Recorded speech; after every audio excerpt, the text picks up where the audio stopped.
120 ton गोमांस पकडण्यात आलेलं आहे जालन्यामध्ये. हे कंटेनर आहेत आणि या कंटेनरामध्ये गोमांस होतं. पण रात्री 12 वाजेपासून तिथं ट्रॅप लावलेला होता. 600 ते 900 जनावर तिथं गोवंश कापून त्याचं गोमांस हे मुंबई मार्गे दुबई मला मारण्याचे धमक्यासुद्धा आलेल्या आहेत. ज्या गोमातेचं आपण रक्षण करतोय त्यांचा आशीर्वादापेक्षा बाकी कोणीही मोठा नाही असं मला वाटतं. त्याच्या स्वतःच्या अंगावर ते ट्रेलर टाकण्यात आलं. परभणीहून हे कंटेनर निघालेत. हे मुंबईला JNPTला चालले होते आणि JNPTहून हे दुबईला किंवा इतर देशात ते जाणार होते. युवा सेनेचे जिल्हाप्रमुखसुद्धा मी त्या कंपनीत पाठवले आणि त्यांच्याकडून माहिती मला थोड्याच वेळात येणार आहे. आणि यांचा अभिनंदन करावं तेवढं कमी, त्यांना सलाम करावं तेवढं कमी.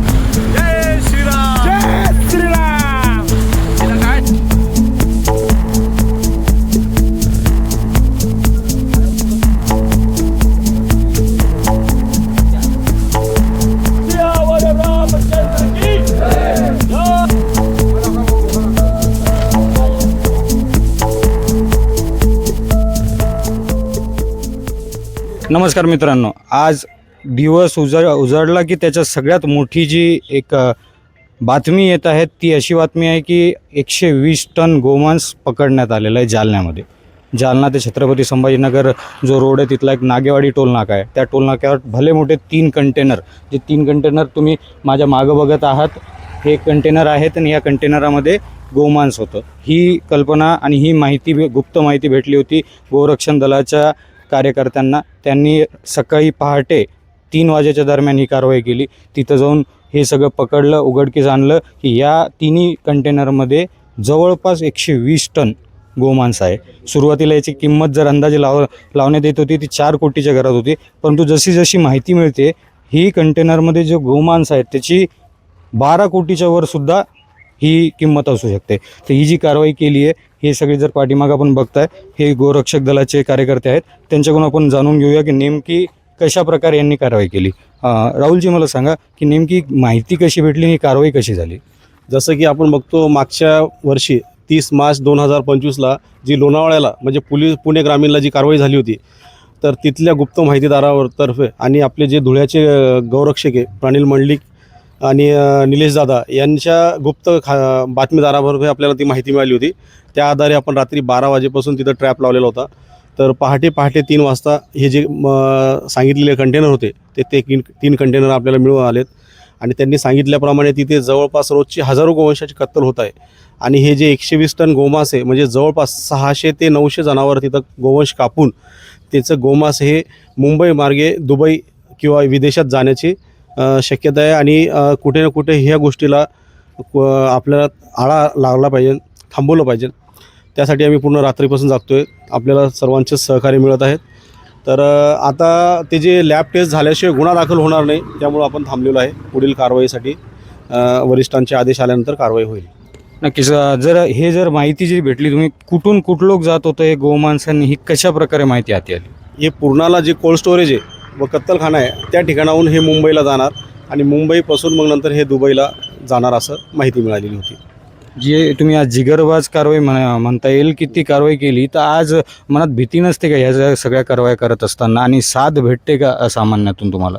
बघा, मी 6 वर्षापासून गोवंशाचं रक्षण करत आलो आहे. बऱ्याच वेळेला आम्ही कत्तलखान्यात जातो. पोलिसांची तसं आम्हाला सहकार्य मिळतं, प्रशासनाचा आम्हाला सपोर्ट मिळतो. आणि बरेचसे जे राजकीय असतील किंवा जे समविचारी लोक असतील यांचं आपल्याला प्रत्यक्ष अप्रत्यक्ष आपल्याला सहकार्य मिळत असतं. आरोप प्रत्यारोप होत राहतात, धमक्या येत असतात. मागे जसं की मला मारण्याचे धमक्यासुद्धा आलेल्या आहेत. पुन्हा सुपाऱ्या देणं, हे देणं, ह्या गोष्टी होत राहतात. परंतु ज्या गोमातेचं आपण रक्षण करतोय त्यांचा आशीर्वादापेक्षा बाकी कोणीही मोठा नाही असं मला वाटतं. नक्कीच. जर आपण बघितलं ना की ही जी जिगरबाज कारवाई ही करत असताना त्यांना कशा धमक्यांना सामोरे जावं लागतं, जीवाची बाजी लावावं लागते, तरी देखील ते आज आपण ज्याला आई म्हणतो त्या आईसाठी भांडत झटत राहतात आणि अशी मोठी कारवाई करण्यात येते. सकाळपासूनच इथं अभिमन्यू खोतकर देखील आले.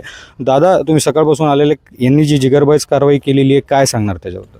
नाही, मला वाटतं सर्वात पहिले रोहित जाधव आणि राहुल भाऊ वरताळे यांचं मी मनापासून अभिनंदन करेन.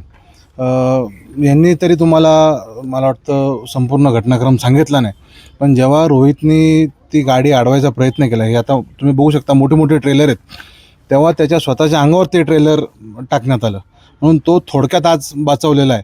पण मला वाटतं ही जी कारवाई गौरक्षक जे करतायत त्यांच्या मागे ठामपणे माझ्यासारखा कार्यकर्ता हा उभा राहतो आणि माझ्यासारखे हजार लोक यांच्या मागं ठामपणे उभा आहेत, म्हणून ही कारवाई करायला यांना सोपं जातं. तळणी मला वाटतं परभणीहून हे कंटेनर निघालेत. हे मुंबईला JNPTला चालले होते आणि JNPTहून हे दुबईला किंवा इतर देशात ते जाणार होते अशी प्राथमिक माहिती आहे. मी सकाळी 7 वाजता चंदनझिराला पोलीस स्टेशनला आल्याच्या नंतर मला असं सांगण्यात आलं की पशुवैद्यकीय अधिकारी हे आल्याशिवाय पुढील कारवाई होऊ शकणार नाही. मग मी त्यांना फोन करायचा प्रयत्न केला, त्यांचे दोन्ही नंबर बंद आहे असं मला PSIने सांगितलं. मग मी त्यांचा कॉन्टॅक्ट काढला घरचा, त्यांना फोन केला, त्यांना इथं बोलावून घेतलं आणि आता थोड्याच वेळात हे कंटेनर उघडून त्यांचे सॅम्पल टेस्ट होईल आणि सॅम्पल टेस्ट करायलासुद्धा त्यालासुद्धा महिना लागतो. पण त्यांना मी सांगितलं की फॉरेन्सिकला कुठं बोलायचं असेल तर खोतकर साहेबांच्या माध्यमातून मी फॉरेन्सिक लॅबला बोलतो आणि कसा लवकर आपल्याला अहवाल यांचा प्राप्त होईल, अहवाल आपण प्राप्त करून घेऊन लवकरात लवकर यांच्यावर गुन्हा दाखल कसा करून घेऊन आणि यांच्यावर कारवाई कशी होईल याच्यावर आम्ही आता SPशी बोलणार आहे. तुम्ही निरीक्षकांसोबत बोलले असाल की याच्या मागं नेमकं कोण काय त्याच्याबद्दल तपासाची चक्र फिरवण्यात आलेली आहे का, की माहिती भेटलेली आहे कंटेनर कोराची किंवा कुठून येत होतं, कोणी काय काय केलं याच्याबद्दल काही माहिती सांगितली आहे? हो, पुण्याहून हे येतं आहे असं कळतं आहे आणि पुण्याला जी कंपनी आहे हैदराबादचा इसम आहे कोणीतरी, त्याचं नाव आम्हाला सांगता येणार नाही, आम्हाला माहिती नाही. पण पोलिसांना जी काय माहिती आहे, आता मी आमच्या परभणीच्या शिवसेनेच्या जिल्हाप्रमुखांना पण संपर्क केला, युवा सेनेचे जिल्हाप्रमुखसुद्धा मी त्या कंपनीत पाठवले आणि त्यांच्याकडून माहिती मला थोड्याच वेळात येणार आहे. जशी ती माहिती मला येईल तसं मी पोलीस प्रशासनाला ती माहिती देईल आणि त्यांच्यावरसुद्धा कारवाई करण्यात येईल. धन्यवाद. जसं आपण पाहताय माझ्या पाठीमागे हे जे सगळे कार्यकर्ते आहेत यांनी ही धडाकेबाज कारवाई केलेली आहे आणि जसं आपण म्हणतो ना, ही खूप छोटी मोठी कारवाई नाही. 120 टन गोमांस या 3 भल्या मोठ्या कंटेनरमध्ये जात होतं. पूर्ण ते मुंबईमधून ते दुबईला जाणार होतं. निश्चित याच्या पाठीमागं काय पायामुळे आहेत हे बघण्याचा पोलीस पुरेपूर प्रयत्न करेल. आजच्या दिवसातली ही सगळ्यात मोठी घटना आहे.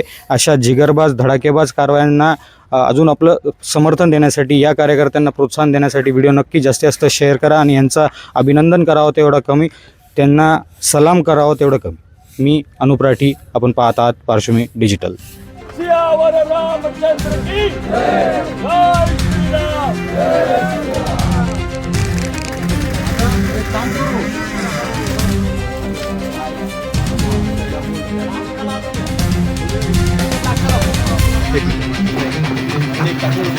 दिला ना ते